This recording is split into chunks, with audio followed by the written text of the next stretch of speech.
Good morning बच्चों। आज मैं फिर आप लोगों को स्वर संधि के अंतर्गत गुण स्वर संधि को लेकर आया हूं। हमने पिछले वीडियो में पढ़ चुके हैं दीर्घ स्वर संधि क्या होता है। तो दीर्घ स्वर संधि में का सूत्र क्या है? अकः सवर्णे दीर्घ। जो अकः सवर्णे दीर्घ है वो दीर्घ स्वर संधि का सूत्र है। उसमें क्या होता है, जहां पूर्व पद में और उत्तर पद में दोनों यदि समान स्वर आए, पूर्व पद के अंतिम वर्ण और उत्तर पद के प्रथम वर्ण, जहां समान स्वर आता है अर्थात वर्ण आता है, वहां क्या होता है? दीर्घ होता है। तो इसी भांति आज हम पढ़ रहे हैं गुण स्वर संधि। इसमें थोड़ा सा अंतर है, ज्यादा अंतर नहीं है। तो इसका सूत्र होता है आद गुणा। आद गुणा में क्या होता है, एक आद गुणा के अंतर्गत अदेय गुणा, इसका एका आदेश होता है। अदेय गुणा का मतलब होता है, जहां अदेय गुणा का मतलब होता है कि अ और ए ओ गुण स्वर संधि में जहां अ ए और ओ आता है वहां क्या होता है? गुण स्वर संधि होता है। इसका सूत्र क्या है? आद गुणा। जहां अ ए और ओ आए, जहां अ ए और ओ आए वहां क्या होता है? गुण स्वर संधि होता है। अब इसमें कुछ थोड़ा सा टिप दिया है। क्या टिप दिया है कि अवर्ण आ या आ हो, यानी छोटा आ हो या बड़ा आ हो, तो अवर्ण, तो इसका मतलब ये बोल रहे हैं कि पूर्व पद के अंतिम वर्ण, पूर्व पद के अंतिम वर्ण में यदि छोटा आ हो या बड़ा आ हो और उसके बाद ई उ री और री हो, उसके बाद मतलब उत्तर पद के प्रथम वर्ण में, उत्तर पद के प्रथम वर्ण में ई उ री और री आता है। पूर्व पद के प्रथम अंतिम वर्ण में क्या आना चाहिए? आ या आ आना चाहिए। पूर्व पद के अंतिम वर्ण में क्या आना चाहिए? आ या आ आना चाहिए। और उत्तर पद के प्रथम वर्ण में क्या आना चाहिए? ई उ री और री आना चाहिए। तो उसका आदेश क्या हो जाता है? ए हो जाता है। ए और ओ हो जाता है। ए और ओ हो जाता है। तो ई उ री और री के रहने पर गुण ए का आदेश होता है। देखिए, ए का आदेश होता है। तो इसका जो आदेश होता है वो क्या होता है? गुण के प्रसंग में आदेय गुणा का ज्ञान आवश्यक है। तो ये जो आ और आ के बाद यदि ई हो तो ये हो जाता है। आ और आ के बाद उ हो तो ओ हो जाता है। और यदि आ और आ के बाद यदि री हो तो अर हो जाता है। और यदि आ और आ के बाद यदि री हो तो क्या हो जाता है? आ हो जाता है। इसमें दिया है कि गुण के प्रसंग में अदेय गुणा का ज्ञान आवश्यक है। इसका मेन पॉइंट बोल रहा है कि आद गुणा का अदेय गुणा आवश्यक है। लिरिकाल से संबंधित गुण कार्य में रपर जुड़ जाता है। रपर का मतलब होता है कि रेफ, जो हमारे रेफ इसके ऊपर में लगाते हैं उसको बोलते हैं रपर।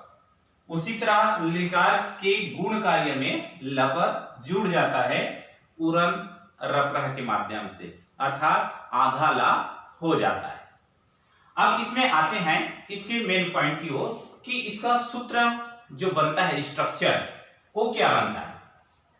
यहां मेन पॉइंट यही है, आप लोग देखते रहिए।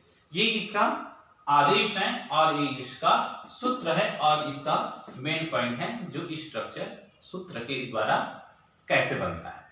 तो आइए देखते हैं। हम सबसे पहले हम पूर्व पद, ये पूर्व पद हुआ और ये इसका उत्तर पद हुआ। दो पद होता है, संधि बनाते हैं तो एक पूर्व पद हुआ और एक क्या हुआ? उत्तर पद हुआ। अब इसमें देखते हैं, यदि पूर्व पद के अंतिम वर्ण में आ या आ हो, यानी छोटा आ हो या बड़ा आ हो, और उत्तर पद के प्रथम वर्ण में क्या आना चाहिए? यदि ई या ई हो तो उसका आदेश क्या बन जाता है? ए का आदेश होता है। किसका आदेश होता है? ए का आदेश होता है। उसी प्रकार यदि पूर्व पद के अंतिम वर्ण में आ आए या आ आए और उसके बाद उत्तर पद के प्रथम वर्ण में यदि उ या उ आता है तो इसमें क्या बन जाता है, ओ आदेश होता है। समझ में आ रहा है। और उसी प्रकार और है, यदि पूर्व पद के अंतिम वर्ण में यदि आ या आ और उसके बाद क्या आता है, उत्तर पद के प्रथम वर्ण में री आता है। क्या आता है, री आता है, चाहे छोटा री हो या बड़ा री हो, ऋषि के री वाला, तो उसका आदेश क्या हो जाता है, अर का आदेश होता है। और इसी अर के आदेश को क्या बोलते हैं हम, रफरा। क्या बोलते हैं, रफरा। रफरा का मतलब होता है रेफ, जो हम ऐसे ऊपर की ओर चोटी लगाते हैं उसको बोलते हैं रफरा। तो इसका आदेश हो जाता है। फिर उसके बाद आता है यदि आ या आ हो, यदि पूर्व पद के अंतिम वर्ण में क्या हो, आ या आ हो और उसके बाद क्या हो, री हो, तो उसका आदेश क्या हो जाता है, अल हो जाता है, जिसको हम बोलते हैं संस्कृत की भाषा में लफरा। जिसको हम संस्कृत की भाषा में क्या बोलते हैं, लफरा। पूर्ण लफरा से ये आदेश हो जाता है अल का। अल का मतलब होता है आधा लाभ, जिसको हम ऐसे लिखते हैं, खाली आधा लाभ। समझ में आ रहा है। तो ये इसका आदेश होता है। आप देखते हैं कि इसके द्वारा हम कैसे बनाते हैं। यदि हम संधि करते हैं या संधि विच्छेद करते हैं तो हमको कैसे बनाना है। जैसे हम सबसे पहले लेते हैं पूर्व पद के अंतिम वर्ण ई आ और ई से, यानी ये वाला से हम लेते हैं। जैसे यहां दिया है नर जमा ईसा, नर जमा ईसा, तो देखिए ये पूर्व पद हुआ और ये क्या हुआ, उत्तर पद हुआ। और ये पूर्व पद हुआ और ये क्या हुआ, उत्तर पद हुआ। दो पद होते हैं। तो ये जो पूर्व पद के अंतिम वर्ण में क्या है, आ है, यानी आ कैसे है, यहां तो रा दिख रहा है। आप लोग पूछोगे तो रा कैसे, आ कैसे निकलेंगे, तो इसमें हम इसको क्या कर देंगे, व्यंजन कर देंगे, और इसमें क्या कर देंगे, आ। तो इसमें क्या छुपा है, आ छुपा है, क्योंकि हर एक व्यंजन में स्वर छुपा हुआ रहता है। हर एक व्यंजन में क्या छुपा रहता है, स्वर छुपा रहता है। अब इसी व्यंजन में यदि हम स्वर को निकाल देंगे तो इसमें क्या छुपा है, आ छुपा है। तो यहां आ लिख दिए, तो इसको मैं यहां लिख रहा हूं, ये जैसे नर जमा ईशा, ऐसे है, नर जमा ईशा है। तो ये पूर्व पद के अंतिम वर्ण देखना है, तो यहां नर है, तो नर को यदि हम ये रा जमा आ, तो इसमें क्या छुपा है, आ छुपा है। तो यहां हम क्या लिखेंगे, आ लिखे, छुपा है तो आ लिखेंगे। अब जमा, अब क्या बोल रहा है, यदि उत्तर पद के प्रथम वर्ण में, यदि उत्तर पद के प्रथम वर्ण में यदि ई हो, चाहे छोटा ई हो या बड़ा ई हो, चाहे छोटा ई हो या बड़ा ई हो, तो इसका जो आदेश होता है, यानी जो संधि होता है, वो क्या बन जाता है, ए आदेश हो जाता है। यदि आ और ई को जोड़ देंगे तो क्या बनेगा, ए बनेगा। तो ये ए हो गया। अब इसमें क्या बचा है, ना बचा है, ठीक है, इसमें क्या बचा है, ना बचा है। तो ये जब ए हो गया तो ना का हम ना लिखें, रा को रा लिखेंगे, तो इसमें क्या है, हलंत है, अर्थात व्यंजन है। तो यदि हम ए को जोड़ देंगे तो ये व्यंजन हट जाएगा, यानी हलन इस संज्ञक हो जाएगा। तो एक इसमें लग जाएगा, रा में लग जाएगा, एक चोटी की भांति लगता है ना।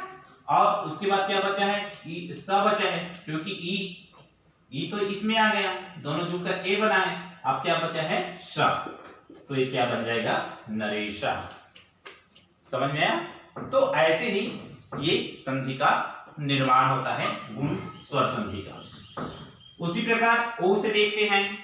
अब ये ओ से देखते हैं, जैसे सूर्य जमा उदय, सूर्य जमा उदय। अब इसमें क्या है, पूर्व पद के अंतिम वर्ण में य है, तो य में क्या छुपा है, आ छुपा है, छुपा है ना।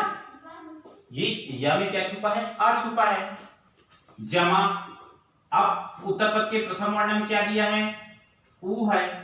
तो यदि उ यानी पूर्व पद के अंतिम वर्ण में छोटा आ हो या बड़ा आ हो, और उत्तर पद के प्रथम वर्ण में यदि उ हो, छोटा उ या बड़ा उ हो, तो वहां क्या आदेश हो जाता है, ओ आदेश होता है। क्या हो जाता है, ओ आदेश हो जाता है। अब देखिए यहां ये जब आ और उ को हम जोड़े हैं, तो ये जो ओ आदेश होता है उसी को बोलते हैं गुण स्वर संधि। क्या बोलते हैं, गुण आदेश हो जाता है, इस कारण से इसको गुण स्वर संधि कहते हैं। तो इसमें क्या हो जाएगा, सूर्य का सूर्य लिखेंगे, यहां हलंत्यम है। अब इसमें यदि हम ओ को जोड़ देंगे तो क्या हो जाएगा, ये हम ऐसे लिखेंगे सूर्यो, और यहां दया का दया, तो क्या बन जाएगा, सूर्योदया। अब उ को हम तो नहीं लिखेंगे क्योंकि उ आ और उ से क्या बन गया है, ओ बन गया है, इस कारण से हम इसको क्या लिखेंगे, सूर्योदया। अब इसी प्रकार ऋ से बनता है, जहां पूर्व पद के अंतिम वर्ण यदि आ हो, तो यहां क्या दिया है, देव जमा ऋषि है, देव जमा ऋषि है, ये ऐसा दिया है, देव जमा ऋषि है। अब इसमें पूर्व पद के अंतिम वर्ण में क्या छुपा है, आ छुपा है, व में आ छुपा है ना। और यदि उत्तर पद के प्रथम वर्ण में क्या होना चाहिए, छोटा री हो या बड़ा री हो, ऋषि के री, ठीक है। तो वहां ये छोटा री है, ऋषि। अब यदि पूर्व पद के अंतिम वर्ण में आ है और उत्तर पद के प्रथम वर्ण में क्या है, री है, तब वह क्या आदेश होता है, अर का आदेश होता है। किसका आदेश होता है, अर का आदेश होता है। अब ये अर का आदेश का मतलब होता है रपरा, संस्कृत में जिसको बोलते हैं रपरा। क्या बोलते हैं, रपरा। अब ये रपरा का मतलब होता है रेफ, रपरा का मतलब होता है रेफ। अब ये जो रेफ होता है वो एक चोटी की भांति यानी उल्टा दिशा में ऐसा का आदेश होता है, दिख रहा है। अब इसको यदि हम बनाएंगे तो क्या बनेगा, देव का देव लिखेंगे हम, लेकिन इसमें हलंत्यम है क्योंकि इससे हम क्या निकाल दिए हैं, आ को निकाल दिए हैं। अब आ को निकाल दिए हैं तो ये हलंत्यम है। अब क्या बोल रहा है, अब आ और आ, देव का देव लिख लिए। अब इसमें क्या बचा है, आ और री, तो आ और री मिलकर क्या बना है, अर बना है। अब अर को तो अर ऐसे नहीं लिखेंगे क्या, नहीं, तो इसका मतलब ये हो रहा है कि आधा रहा है, क्योंकि यहां हलंत हो गया है, तो आधा रहा हो गया, तो आधा रहा हो तो हम नहीं लिख सकते हैं, तो एक चोटी की भांति उसको हम दर्शाते हैं। तो ये देव हो गया, तो देव है, तो ये देव है, तो इसको हम हलन को हटा देंगे। अब इसमें आदेश हो रहा है अर का, तो आ इसमें जुड़ गया और रा बच गया। अब आ को इसमें जोड़ दिए, तब हम क्या हटा दिए, हलन को हटा दिए। अब रा बचा और सी बचा है, तो देवर, ये जो रा है वो इसमें हम लगा देंगे, तो क्या बन जाएगा, देवर्षि। क्या बन जाएगा, देवर्षि। तो देव जमा ऋषि, देवर्षि।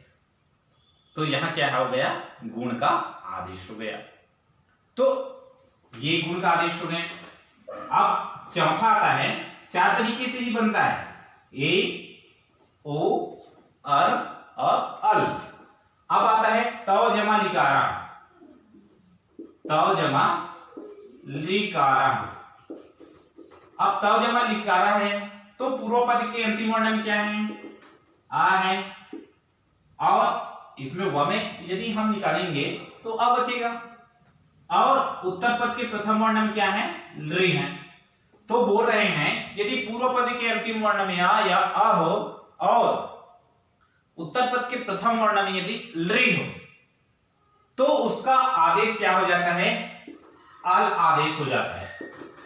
अल का मतलब होता है, संस्कृत में बोलते हैं उरन रपरा। क्या बोलते हैं? उरन रपरा। और उरन रपरा का मतलब होता है आधा ला। उरन रपरा का मतलब होता है आधा ला। तो ये आधा ला इसका आदेश हो जाता है।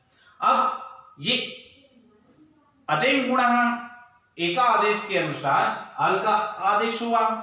अब ये अल का आदेश होने से ये क्या बन जाएगा? तव का तव लिखे, ठीक है, क्योंकि इसमें हलंत्यम है, क्योंकि